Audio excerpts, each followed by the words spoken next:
Hello students, स्वागत है आपका स्टेप अप एकेडमी में। और 10वीं के विद्यार्थियों के लिए जो रचनात्मक लेखन की श्रृंखला चल रही है उसी में आगे बढ़ते हैं और आप देखते हैं कि आपके सामने है अनुच्छेद लेखन। आज जो हम तैयारी करने वाले हैं, जो हम पढ़ने वाले हैं, अनुच्छेद लेखन किस तरीके से आपको आता है, कैसे आपको लिखना है। देखिए, लिखने के लिए शब्द आपके होते हैं, कोई किसी के शब्दों को पकड़ नहीं सकता, कोई किसी के शब्दों को काट नहीं सकता, लेकिन हाँ, एक हम अभ्यास कर सकते हैं। बस मैं ये कहूँगी कि अभ्यास कर सकते हैं, कुछ टॉपिक आपको समझा सकते हैं। इसके बाद आप इतने छोटे नहीं हैं कि आपको बताया जाए कि क्या लिखना है, लेकिन हाँ, टॉपिक क्या दिया है उससे कैसे आप रिलेट करके कौन कौन से बिंदु छांट करके उन सभी को जोड़कर एक अच्छा बढ़िया अनुच्छेद बना सकते हैं। तो चलिए देखते हैं। सबसे पहले तो जो अंक विभाजन होता है अनुच्छेद लेखन में, किस आधार पर आपको अंक मिलते हैं, 5 अंक। वो ऐसे हैं कि भूमिका, जो आप शुरुआत करते हैं, आरंभ, और फिर उसके अंत में समापन, ये दोनों पर 1 अंक होता है। विषय वस्तु, जो आप पूरा जो कंटेंट आप लिखते हैं उसमें 3 अंक होते हैं। और भाषा, किस तरीके की भाषा का आपने प्रयोग किया, उस पर 1 अंक होता है। तो इस तरह से 5 अंक होते हैं। अब वर्णनात्मक प्रश्न के तौर पर ही आता है, निम्नलिखित संकेत बिंदुओं के आधार पर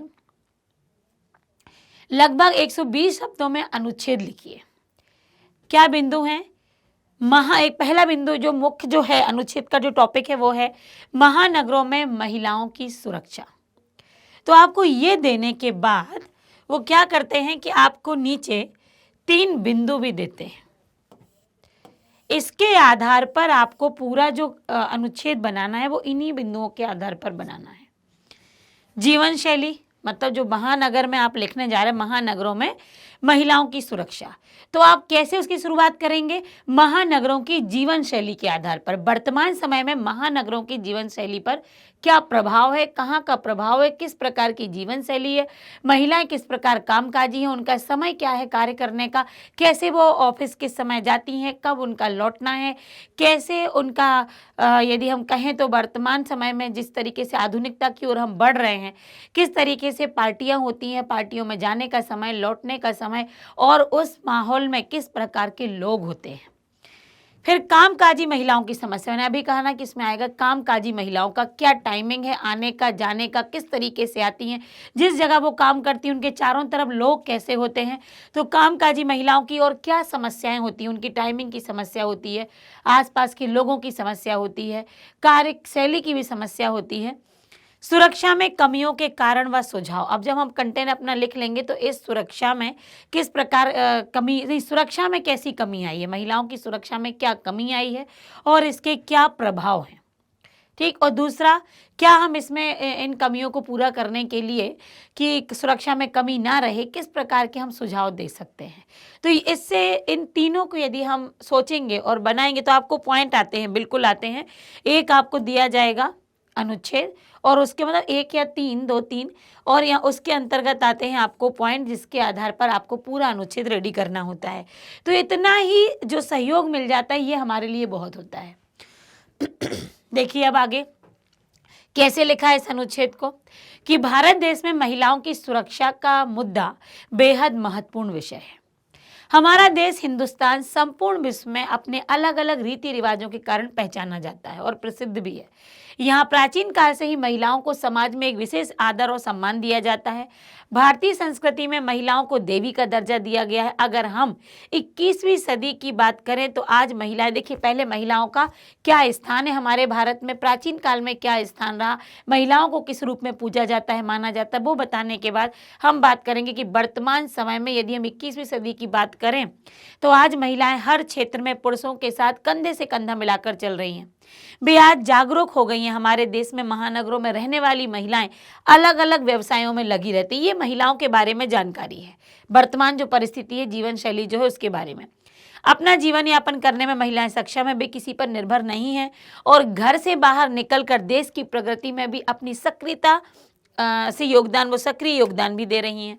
पर खेद का विषय है, जब उन्होंने प्राचीन काल में और भारत में महिलाओं का स्थान बता दिया, महिलाएं किस तरीके से आज प्रगति के मार्ग पर अग्रसर है ये भी बता दिया, उसके बाद पर खेद है, अब दुख का विषय आ गया। इतनी प्रगति के बाद भी आज महिलाएं सुरक्षित नहीं हैं।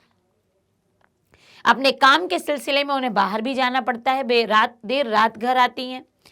पुरुषों का देर रात ऑफिस में काम करना तो आम बात है, पर महिलाओं का देर रात घर लौटना चिंता का विषय है, क्योंकि आज भी वे सुरक्षित नहीं है। जिस गति से महिलाओं की प्रगति बढ़ रही है, उसी गति से देश में अपराध भी बढ़ रहे हैं। अपराधों के बढ़ने का प्रमुख कारण है सुरक्षा व्यवस्था में कमी होना। महिलाएं सुरक्षित होने का अनुभव ही नहीं कर पाती, उनके ऊपर अपराध का डर काले साए के समान मंडराता रहता है। तो कैसे आपने शुरुआत की? पहले तो जिस भी आप टॉपिक को लिख रहे हैं उसके बारे में अच्छी बातें कीजिए। यदि वो उसके बारे में कहीं कोई कमी है, कुछ है, तो उसके बाद वो शुरुआत कीजिए। तो यहाँ पर आगे देखिए, किसी महिला को बीच में राह में अकेला देखकर अपराधी की हिम्मत भी बढ़ सकती है, क्योंकि उसे लगता है कि वो तो अबला नारी है। समाज पीड़ित महिला को हीन दृष्टि से देखता है, सारे लांछन, सारे दोष उसी पर लगाता है। अपराधी को कोई कुछ नहीं कहता। ये लोगों की गलत सोच है, महिला के रहने और काम करने का तरीका नहीं। देश में महिलाओं की सुरक्षा के लिए कानून तो बने हैं, पर वे अपराधी को वैसी सजा नहीं देते जैसी उसको देना चाहिए, जिसका वो हकदार है। अतः देश में महिलाओं की सुरक्षा के लिए नागरिकों को जागरूक होना अपेक्षित है, उनको जागरूक होना पड़ेगा। तो ये तो हो गई महिलाओं की बात। जब आपको महिलाएं जो वर्तमान की व्यवस्था में महिलाओं की जो सुरक्षा है उस पर आपको आया। अब अगला है यदि कोरोना काल और ऑनलाइन पढ़ाई। ये भी बहुत करंट का टॉपिक है और अभी अभी सब कुछ समाप्ति पर ही है, हम ये मानेंगे। यदि हम पॉजिटिव रहते तो हम कहेंगे ऐसा कुछ नहीं है अब, लेकिन वो दौर हम सभी ने देखा है। तो संकेत बिंदु क्या होंगे? अगर आपको ये टॉपिक आता है तो कुछ बिंदु आपको दिए जाएंगे। बिंदु होगी सबसे पहले भूमिका क्या जमाएंगे आप कोरोना काल की। लॉकडाउन की घोषणा कब हुई थी, किस कंडीशन में हुई थी, ऑनलाइन कक्षाओं का आरंभ कैसे हुआ, कब से हुआ, इसके लाभ क्या हुए, ऑनलाइन कक्षाओं से तुलना भी, ऑफलाइन कक्षाओं से उनकी क्या तुलना है, ऑफलाइन बेहतर है या ऑनलाइन बेहतर है। तकनीक से जुड़ी बाधाएं। जब हम ऑनलाइन क्लास पढ़ रहे थे या टीचर हम लोग ले रहे थे, तकनीकी की बहुत समस्या है। अचानक लाइट चली गई, वाईफाई ऑन नहीं हुआ, या कुछ ऐसे इशू आ गए। यदि हम लैपटॉप से हैं तो लैपटॉप में कोई प्रॉब्लम आ गई, मोबाइल में प्रॉब्लम आ गई, हमारी आवाज़ नहीं पहुंच पा रही है, नेटवर्क इतना इशू कि नेटवर्क नहीं सही से आ पा रहा है। तो ये सारी तकनीकी प्रॉब्लम होती हैं। जबकि आज आप तो खैर इतना नहीं है, क्योंकि अब ऑनलाइन ऐसा कुछ नहीं रहा कि क्लासेस ऑनलाइन कंटिन्यू चल रही हैं, लेकिन जो आज हम आमने सामने पढ़ रहे हैं तो ये तो आज की तकनीकी का मुख्य भाग बन चुका है। लेकिन यहाँ जो बात हो रही थी वो कोरोना के समय की। तो ये सारी बातें और फिर निष्कर्ष क्या निकला उसका, ये आपके बिंदु होंगे, इस पर आप सोचेंगे। तो अब दिए गए 3 अनुच्छेदों में से रहे कि किसी एक विषय पर आपको संकेत बिंदुओं के आधार पर लगभग 150 शब्दों में अनुच्छेद लिखना है। और क्या रहेगा उसका बिंदु, क्या रहेंगे? भूमिका, विषय वस्तु और भाषा। तो कोरोना काल ऑनलाइन पढ़ाई। कोरोना महामारी ने लोगों को स्वास्थ्य के दृष्टिकोण से ही प्रभावित नहीं किया, बल्कि आर्थिक और मानसिक रूप से भी बहुत अधिक प्रभावित किया। इस महामारी से निम्न और मध्यम आय वाले देश अधिक प्रभावित हुए। जिन देश की आय कम है, जहाँ के लोगों की आय कम है, वो अधिक प्रभावित हुए। यहाँ की अर्थव्यवस्था में बहुत गिरावट देखने को मिली है, जो निम्न स्तर के जो देश थे। देश में संपूर्ण लॉकडाउन लगने से स्कूल, कॉलेज और विश्वविद्यालय को बंद रखना पड़ा, जिसके कारण छात्र जीवन भी बहुत अधिक प्रभावित हुआ। छात्रों को पढ़ाई में बहुत सी समस्याओं का सामना करना पड़ा। इस दौरान शिक्षा प्रणाली में असमानता और अधिक बढ़ गई। कहीं बहुत अच्छे पढ़ पा रहे हैं, कहीं बच्चों का मन ही नहीं है पढ़ने का। बच्चों के और टीचर्स के बीच में इतना गैप आ चुका है, पढ़ाई से वो बहुत दूर जा चुके हैं। पढ़ाई की प्रक्रिया भी एक असमानता की ओर जा रही। ऑफलाइन कोचिंग संस्थान, स्कूल, कॉलेज, विश्वविद्यालय बंद होने के बाद ऑनलाइन शिक्षा व्यवस्था में तेजी से उछाल देखने को मिला। बहुत ऐसे शिक्षण संस्थान थे जो कभी ऑनलाइन शिक्षा व्यवस्था से परिचित नहीं थे। उन्होंने भी ऑनलाइन शिक्षा में कदम रखा और बहुत तेजी के साथ अपने आप को स्थापित करने में वो सफल भी हुए। भारत सरकार ने कई तकनीकी संस्थानों के साथ मिलकर ऑनलाइन शिक्षा को बढ़ावा देने के लिए स्वयं दीक्षा, ई पाठशाला जैसे कई सारे पोर्टल विकसित किए, ताकि एक गरीब छात्र भी आसानी से घर बैठे शिक्षा प्राप्त कर सके। क्योंकि वो समय था जहाँ इसके अलावा कोई और, कहते हैं ना, चारा ही नहीं था। तो उस समय जो हमारी सरकार है उसने भी इस मामले में बहुत अधिक तेजी से मतलब गति भी ली कि हाँ, इसको अलग अलग ऐसे बच्चे जो नहीं पढ़ पा रहे हैं तो उनको बड़ी आसानी से ईमेल पाठशाला दी जाए, या स्वयं दीक्षा जैसी और भी अधिक सुविधाएं दी गई। यूट्यूब जैसे वीडियो शेयरिंग प्लेटफॉर्म पर बहुत सारे शिक्षकों ने फ्री में बच्चों को पढ़ाया, ताकि बच्चों की शिक्षा पर किसी भी प्रकार का कोई भी प्रभाव ना पड़े। इस प्रकार अचानक से शिक्षा को ऑनलाइन रूप देना वास्तविक ऑनलाइन शिक्षा नहीं कहा जा सकता, बल्कि इस प्रकार की शिक्षा को आपातकालीन ऑनलाइन शिक्षा कहना बेहतर होगा, क्योंकि इसके लिए कोई अनुसंधान नहीं किया गया। बच्चों को बिना किसी तैयारी के ऑनलाइन शिक्षा को अपनाना पड़ा। ऑनलाइन शिक्षा कितनी भी गुणवत्तापूर्ण क्यों ना हो, लेकिन ये कभी क्लासरूम जैसे प्राप्त होने वाली शिक्षा का स्थान नहीं ले सकती। तो यहाँ बताया कि यदि वहाँ ऑनलाइन में जब कोरोना काल में बच्चों ने पढ़ा, आज बच्चा क्यों अवेयर है, आज आप लोग कितनी आसानी से हर चीज़ कर लेते हो, आप तुरंत ढूंढ लेते हो कोई भी टॉपिक, यूट्यूब पर आप तुरंत सर्च कर लेते हैं, आपको ढेरों मिल जाते हैं, क्योंकि आप उन 2 सालों में इतने अधिक इससे फैमिलियर हो चुके हो कि आप आसानी से ढूंढ लेते हो। लेकिन जब आप कोरोना के समय आपने डायरेक्ट ऑनलाइन में गए, तो ये छोटे बच्चे जो होते हैं, नर्सरी से आपके 5th तक के बच्चे, उनको कुछ समझ में नहीं आता था, ये क्या है, टीचर उस तरफ क्या बोल रही हैं, हमें क्या कौन सी बुक निकालना है, क्या करना है। कई बच्चों तो ऑनलाइन क्लास अटेंड नहीं करते थे, मुझे कुछ समझ में नहीं आता। 6 ऑनवर्ड्स जो बच्चे होते हैं वो कुछ कुछ समझने का प्रयास किया, लेकिन उनको भी कई महीने लग गए। तो इसमें जब बच्चों के हाथ में मोबाइल आने लगा तो प्रॉब्लम तो हुई बच्चों को। आज भी गांव में रहने वाले ऐसे बहुत से छात्र हैं जिनके पास मोबाइल इंटरनेट की सुविधा नहीं है, और परिवार की स्थिति इतनी अच्छी नहीं है कि उनको पढ़ाई के लिए बेहतर एक मोबाइल दिलाया जा सके। ऐसे में शिक्षा में अमीर और गरीब के बीच बहुत असमानता आई, बहुत अधिक भेदभाव आए।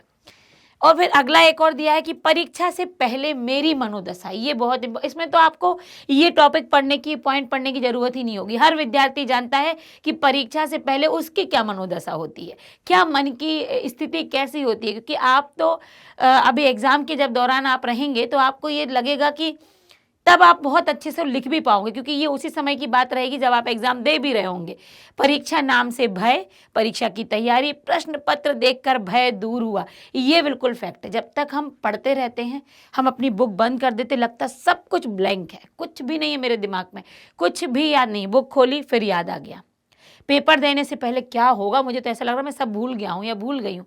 और जैसे ही हमारे हाथ में पेपर आता है, पूरा डर खत्म हो जाता है, क्योंकि हमारे सामने वो क्वेश्चन, अरे ये तो हम तैयार किए थे, हाँ हाँ हाँ इसका आंसर मुझे आ रहा है। तो प्रश्न पत्र हाथ में आने पर डर समाप्त हो जाना। तो परीक्षा का वह शब्द जिसे सुनते ही अच्छों के माथे पर पसीना आ जाता है। परीक्षा का नाम सुनते ही मेरा भी भयभीत होना, मतलब मैं भी भयभीत होना मेरा भी स्वाभाविक है। जो जो परीक्षा की घड़ी निकट आती जाती है, त्यों तो घबराहट और अधिक बढ़ती जाती है। जितना भी पढ़ता था, घबराहट में सब भूला सा महसूस हो रहा था। खाने पीने में भी अरुचि सी हो रही थी। घबराहट में ना जाने कब जय हनुमान ज्ञान गुण सागर उच्चारित होने लगता था, कि परीक्षा नहीं, जैसे कि कोई भूत सामने आ गया हो। यद्यपि मैं अपनी तरफ से परीक्षा का भय भूलने और सभी प्रश्नों के उत्तर दोहराने की तैयारी कर रहा था। जिन प्रश्नों पर तनिक भी आशंका होती थी, उन प्रश्नों पर लगातार पिताजी से शाम को हल करवा कर लेता था। या मतलब पिताजी आप किसी का भी लिख सकते हैं कि जिसको आप जानते हैं। मन में कहीं ना कहीं भय तो था ही। परीक्षा का दिन आखिर आ ही गया। ये बात हो रही है परीक्षा के पहले की। सारी तैयारियों को समेटे मैं परीक्षा भवन में चला गया, पर प्रश्न पत्र हाथ में आने तक मन में तरह तरह की आशंकाएं आती जाती थी। मैं अपनी सीट पर बैठकर आंखें बंद मैंने कर ली, प्रश्न पत्र मिलने का इंतजार करने लगा, और उस पर भी घबराहट के साथ साथ दिल की धड़कनें तेज हो रही थी। और आपने ये अनुभव किया होगा कि जब प्रश्न पत्र ऐसे वो सामने जो बांट रहे हैं, जो टीचर हैं, जब वो प्रश्न पत्र देते हुए आते हैं तो हमारा ध्यान ना सारे बच्चों के चेहरों की तरफ होता है, प्रश्न पत्र की तरफ होता है। फिर और जो जो वो हमारे पास आते हैं, हमारी दिल की धड़कनें तेज होती जाती हैं कि अभी ये भयानक भूत हमसे भी मिलने वाला है। तो इसी बीच घंटी बजी। कक्षा निरीक्षण ने पहले हमें उत्तर पुस्तिकाएं बांटी, फिर 10 मिनट बाद प्रश्न पत्र दिया। कांपते हाथों से मैंने प्रश्न पत्र लिया और पढ़ना शुरू किया। शुरू के पन्नों के चारों प्रश्नों को पढ़कर मेरी घबराहट आधी हो गई, क्योंकि उनमें से चारों के जवाब मुझे आते थे। पूरा प्रश्न पत्र पढ़ा। अब मैं प्रश्न था, क्योंकि एक का उत्तर छोड़कर सभी के उत्तर लिख सकता था। ये देखो फैक्ट है कि हमें पूरे यदि 30 भी प्रश्न या 23 प्रश्न सारे तो नहीं बनेंगे। कुछ 1-2 प्रश्न ऐसे होते हैं जो बाकी कंपटीशन लेवल के होते हैं, जहां कंपटीशन होता ही है, तो 1-2 प्रश्न हैं जो नहीं बनेंगे, पर हम बाकी कर लेंगे, बाकी 1-2 प्रश्नों को हम सोचेंगे बाद में बैठ के। तो मेरी घबराहट छूमंतर हो चुकी थी, अब मैं लिखने में व्यस्त हो गया था। तो अगला वो दिया है कि जंक फूड पर, जंक फूड क्या होता है, युवा पीढ़ी, जंक फूड खाने के दुष्प्रभाव, इस पर भी आप बहुत अच्छा लेख लिख पाएंगे, क्योंकि वर्तमान परिस्थिति में जंक फूड कितना हानिकारक है, शरीर पर कितना दुष्प्रभाव डाल रहा है। जंक फूड दिखने में तो बहुत ही आकर्षक होता है, लेकिन स्वास्थ्य के लिए बिल्कुल भी लाभदायक नहीं है। इसका प्रचलन विश्व में बढ़ता जा रहा है। जंक फूड के अंतर्गत पिज्जा, बर्गर आदि आते हैं, जो कि हमारे जीवन का एक अहम हिस्सा बन चुके हैं। पहले लोग कभी कभी बाहर जाकर जंक फूड खाते थे, परंतु अब ये हमारी दिनचर्या का हिस्सा बन चुके हैं। जंक फूड का सबसे ज़्यादा सेवन बच्चों के द्वारा होता है, बच्चे करते हैं। युवाओं में भी ये पाया जाता है, तो इसका ललक जो कहते हैं, क्योंकि वे पश्चिमी सभ्यता को अपनाने में अपनी शान समझते हैं। दूसरा, जंक फूड उन्हें स्वादिष्ट लगते हैं और बहुत ही आकर्षक होते हैं। स्वस्थ जीवन के लिए हर व्यक्ति को संतुलित आहार की जरूरत होती है, जिसमें उचित मात्रा में प्रोटीन और विटामिन और मिनरल होने चाहिए। लेकिन वर्तमान परिस्थिति क्या है, हम विदेशों के जैसा होना चाहते हैं, इसलिए हम जंक फूड खाकर अपने आप को बड़ा ही एक शौकीन मानते हैं। अरे मैं तो ये खा के आया, तो पिज्ज़ा खा के आया, तो बर्गर, पर उसमें क्या आपका पेट भरा? कंटिन्यू लगातार यदि हम खाते रहते तो क्या होता है, एक दिन दर्द होता है और लीवर में प्रॉब्लम हो जाती है। जंक फूड में प्रोटीन तत्व नहीं होते हैं, जो कि स्वास्थ्य के लिए हानिकारक होता है, स्वास्थ्य पर नकारात्मक प्रभाव डालता है। जंक फूड की बढ़ती खपत के कारण लोगों के मोटापे की समस्या बढ़ती है। घर की तरह बाहर का भोजन साफ स्वच्छ नहीं होता है, गली सड़ी सब्जियों से बनाया जाता है, खाकर हम बीमार होते हैं। कोलेस्ट्रॉल की मात्रा भी बहुत ज़्यादा होती है, हृदय से जुड़े जो रोग होते हैं वो भी उत्पन्न हो जाते हैं। कभी कभी जंक फूड खाना ठीक है, लेकिन रोज इसका सेवन करना उचित नहीं है। फिर क्या क्या इससे देखिए, रंग बिरंगा स्वादिष्ट भोजन घर पर ही बनाएं, आलू चिप्स आदि खाएं, हो सके तो पिज्ज़ा आदि बनाने के लिए ताज़ा सब्जियों का जो घर के लिए, जंक फूड जो आप घर पे बना सकते हैं। फास्ट फूड जो कि बहुत प्रचलन में, हमें इसका सेवन कम करना चाहिए। माता पिता को बचपन से ही बच्चों को ये आदत डालनी चाहिए। जंक फूड में ज़्यादा पैसे खर्च भी होते हैं और साथ ही स्वास्थ्य पर भी हानिकारक। हमारी दिनचर्या में एक हफ्ते में एक ही बार जंक फूड होना चाहिए। हमें संतुलित, देखिए इसमें तो एक हफ्ते में एक बार बोला है, मैं यदि अपनी तरफ से इसमें लिखती हूँ तो मैं ये कहूँगी कि महीने में केवल 2 बार ही, कम से कम यदि हम कहें कि आप 2 बार ही, और आदि हो सके तो 1 बार ही, जितना हम इसको अवॉइड कर सके उतना करना चाहिए। हमें संतुलित आहार लेना चाहिए। मजबूरी में यदि जंक फूड खाना पड़ जाए, जब हम कहीं बाहर हों, बाहर आते जाते समय हो सके तो घर का ही भोजन लेकर जाएं। जंक फूड से पूर्णतः हमें बचना चाहिए। अगला यहाँ लेते हैं कि मानव और प्राकृतिक आपदाएं। आपको ये 4-5 टॉपिक में से देखिए 3 आते, 3 में से 1 करना पड़ता है। अब मानव प्राकृतिक आपदाएं हैं, मानव और प्राकृतिक आपदाएं भूमिका बनाएंगे। प्रकृति और मानव का क्या नाता है, मानव द्वारा बिना सोचे विचारे किस प्रकार से प्रकृति का दोहन किया जा रहा है, कारण एवं प्रभाव, और प्रकृति के रौद्र रूप के लिए दोषी कौन, और निष्कर्ष। तो जो भी घटनाएं घट रही हैं वो क्यों, तो मानव और प्राकृतिक आपदाओं में पहले हम लिखेंगे कि पहले तो बताएंगे कि किस प्रकार से कौन कौन सी आपदाएं होती हैं। आपदाओं का मतलब जो हम अनुमान लगाते हैं उनको किस तरीके से क्या मानव उनसे निपट सकता है, और प्राचीन काल से लेकर वर्तमान काल तक में इस प्रकार की समस्याएं यदि आती हैं तो क्या इनकी भविष्यवाणी होती है। ये पूरा यहाँ पर दिया गया, किस प्रकार के होते हैं, कैसे मनुष्य के बीच में उनका क्या प्रकोप है या क्या डर है, और कैसे उनकी जानकारी मिलती है। तो यहाँ पर ये बताया गया। अब मैंने यहाँ पर 1 पॉइंट आपको दिया है, लेकिन आगे की जो 3 पॉइंट थे वो आपको कवर करना है, वो आपको वहाँ लिखना है। मेरा तो बस यहाँ बताने का एक तरीका था कि हम इतना लिखकर आगे के पॉइंट को आप कंप्लीट करेंगे। मैंने इसे छोड़कर रखा है, आप उसे लिखिए। यदि आप लिख लेते हैं तो आप फिर वहाँ कमेंट करेंगे मुझे यही इसी वीडियो में कि ये मैम हमारा कंप्लीट हो चुका है, क्योंकि ये इतना आसान है।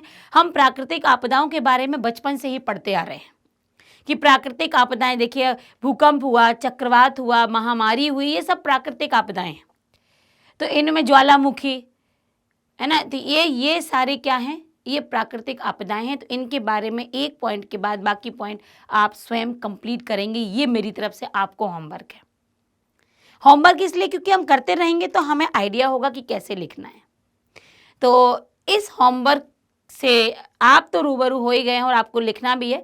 कमेंट का मैं इंतजार करूंगी। तो हमारे इस श्रृंखला के साथ बने रहिए, अपने एग्जाम तक ध्यान रखिएगा, क्योंकि यहीं से आपको मिलेगी सारी सुविधाएं और पढ़ने के लिए सही मटेरियल भी उपलब्ध है। तो चैनल से जुड़े रहिएगा।